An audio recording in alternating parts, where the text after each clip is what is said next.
All right, thank you for that introduction. And again, the title of my talk is The Evolution of Mammals.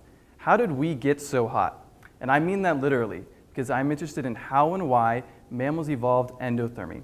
So endothermy can be defined as an increase in metabolism, which led to an increase in core body temperature, or more simply, a warm-blooded state.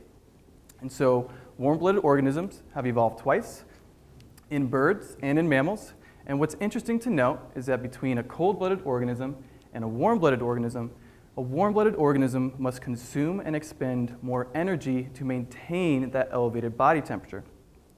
The question then is, why would life evolve a metabolic state that expends more energy when it doesn't need to? So endothermy must be important, and we know it's important. We know that basic physiology and immune function are dependent on our core body temperature. For example, when we get sick, we post a fever and increase our body temperature to fight that infection.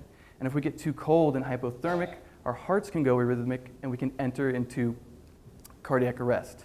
And simultaneously, we have all these other adaptations, like hair to insulate our heat, different kinds of teeth to extract more energy from our food to support endothermy. So there must have been some characteristic that had a selective advantage over a cold-blooded state. But studying endothermy hasn't always been that simple, because most modern mammals maintain a high body temperature all the time. Thus, previous studies have always been comparative between a warm-blooded mammal and a cold-blooded reptile and observing what the metabolic states do differently. That's where I have a unique advantage, because I study tenrecs. And tenrecs are from the island of Madagascar, and trust me, they are the oddballs of the mammal world. Why do I say that? Because they can be active and walking around at body temperatures as low as 50 degrees Fahrenheit and as high as 90 degrees Fahrenheit. So up here we have a graph of 3 active tenrecs at a given ambient temperature. And body temperature traces are here. And notice that all 3 tenrecs are walking around at different body temperatures. That is cool, because we can take mammals at different body temperatures and test models for the evolution of endothermy.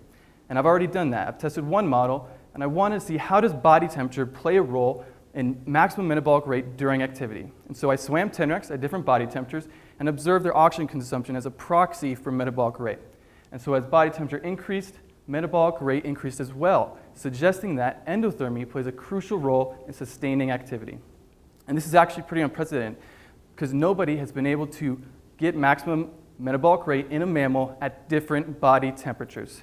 And so studying these bigger picture evolutionary processes can give insight into why they work rather than just how they work today. Thank you.